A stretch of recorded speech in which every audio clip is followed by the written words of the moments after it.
Can Peter Navarro and Jared Kushner save the White House's coronavirus? Washington. For days, executives at the industrial company 3M gave Trump administration officials shifting explanations for why they couldn't send a larger share of the company's global production of N95 masks to the U.S. Export restrictions prevented them from shipping to the U.S., they said at first, before explaining they didn't want to jeopardize foreign business relationships.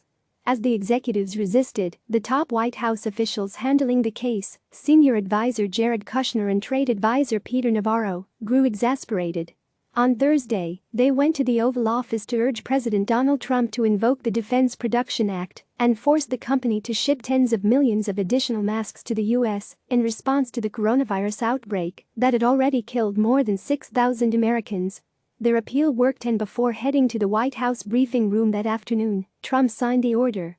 "We've had some issues making sure that all of the production that 3M does, enough of it is coming back here to the right places," Navarro said from the White House podium alongside the president. "We can't afford to lose days or hours, even minutes, in this crisis." Watching from the wings was the 39-year-old Kushner, who in recent weeks has swooped in to manage the government's response to shortages of everything from ventilators to personal protective equipment for healthcare workers, the latest instance in which he stepped in to manage the crisis of the moment. Kushner and Navarro have formed an unlikely tag team. The 70-year-old Navarro has spent much of his time in the White House, clashing with other officials over his protectionist policies and being kept out of key meetings. A long-standing critic of globalized supply chains, Navarro is now the closest thing the country has had to an industrial policies are since World War II, with the authority and influence to compel companies to shift their production and supply of key products back to the U.S. Perhaps most importantly, he has the backing of Kushner, who has assembled a team of business-minded government officials and outside consultants, working to marshal government resources and help companies speed up production and delivery of critical medical supplies. "It's all hands on deck," Kushner told CNN. "I think what I'm able to do is just get everybody in the same room and just drive people towards decisions." Those efforts, though, didn't begin until the situation was already dire. And while Kushner has gotten some praise from key players, some administration officials have knocked his actions as haphazard, contending that his team parachuted in with little understanding of the issues at the heart of the pandemic, driving a chaotic effort that threw out the government's pandemic playbook and confused lines of authority. On Friday morning, 3M's CEO Mike Roman was on CNBC complaining about the heavy-handed federal approach, saying it was absurd to claim his company wasn't doing everything it could to help combat the coronavirus. In a statement on Friday, the company said it is willing to comply with President Trump's order to manufacture and supply more critically needed N95 masks for the U.S., but cautioned about being forced to halt exports of those masks to other parts of the world. Last week, an influential trade group of medical device manufacturers sent an urgent letter to FEMA Administrator Peter Navarro, calling on the administration to centralize procurement through a lead agency, a move that struck some on Capitol Hill as an indictment of Kushner and Navarro's work so far. The Trump administration has pointed to Administration John Polochek, a Joint Chiefs of Staff officer who has been detailed to run the operational aspect of the supply chain effort. A few House Democrats are calling on House Speaker Nancy Pelosi to push for legislation calling for the creation of an emergency supply chain czar within the executive, something that would need the president's signature. New York's Chuck Schumer, the top Democrat in the Senate, has called out Navarro by name in an interview with CNN's Anderson Cooper on Wednesday. "Navarro is not up to the job," Schumer said. "He's a very nice man, but he has had no experience doing things like this, and they have no one, that I can best tell, in charge of the distribution." Good cop, bad cop. For weeks, Navarro urged the president to sign an executive order invoking the DPA, while other aides advised against it. Once Trump did sign it, he put Navarro in charge.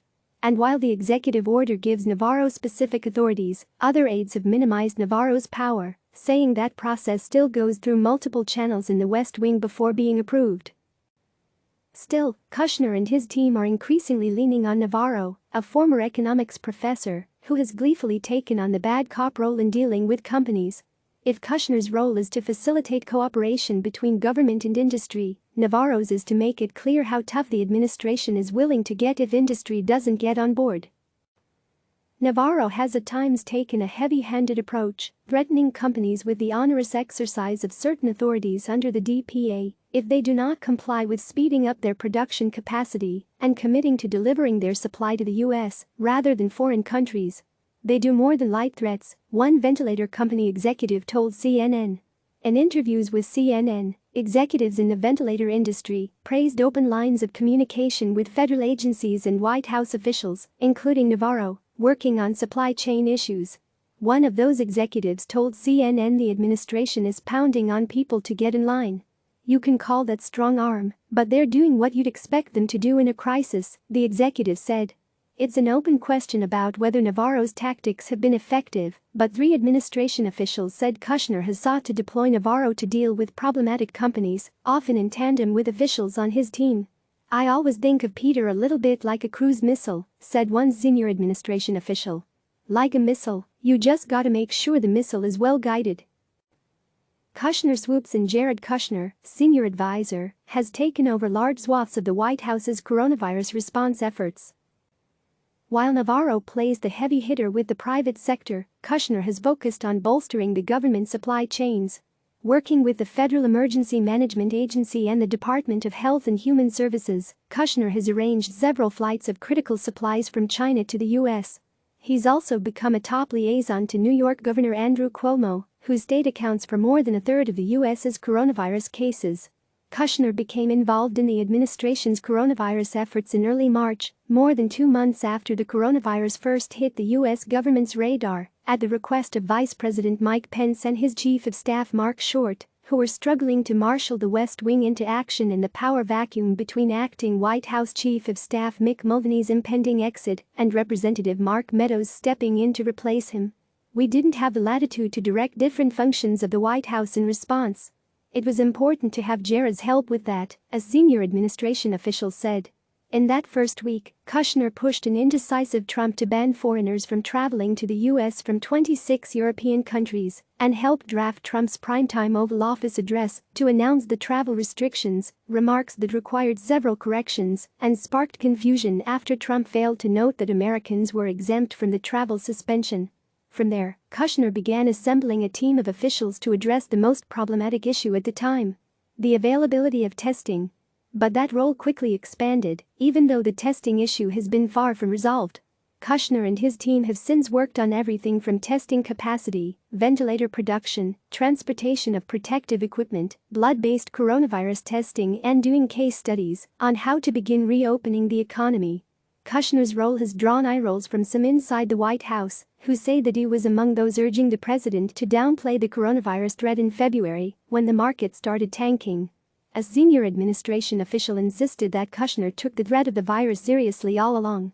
While Kushner brought his position of influence in the West Wing to the effort, he unleashed a team of officials to embed with FEMA and HHS officials, including Adam Bowler, a former HHS official who is now the head of the U.S. International Development Finance Corporation, and Brad Smith, the director of the Center for Medicare and Medicaid Innovation, both of whom previously came from the private sector.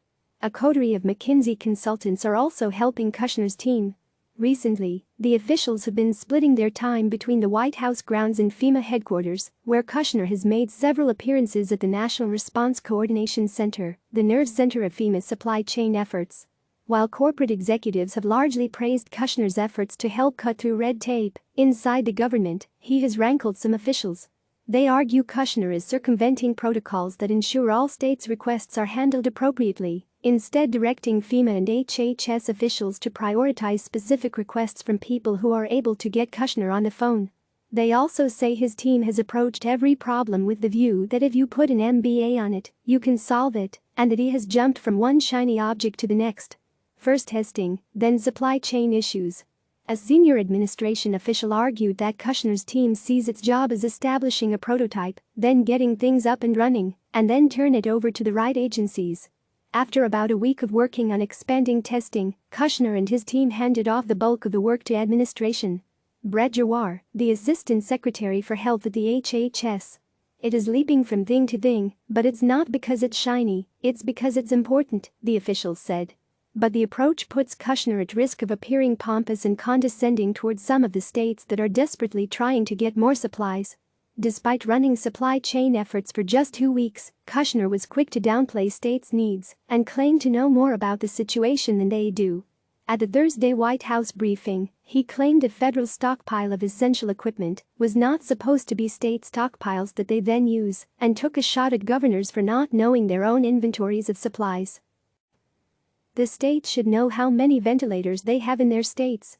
And by the way, some governors you speak to are senators, and they don't know what's in their state, Kushner said. You know, some governors I'll speak to, and they'll know to the number how many ventilators they have in their state, because that's the first thing a good manager will do. For Navarro, meanwhile, the coronavirus crisis is also an opportunity to press his advantage on rolling back liberalized trade policy in general. At Thursday's press briefing, he took the chance to voice his viewpoint in front of the TV cameras. One of the things this crisis has taught us is that we are dangerously overdependent on a global supply chain, Navarro said. If we learn anything from this crisis, it should be, never again should we have to depend on the rest of the world for essential medicines and countermeasures. CNN's Caitlin Collins contributed to this report. Click subscribe to receive the latest news.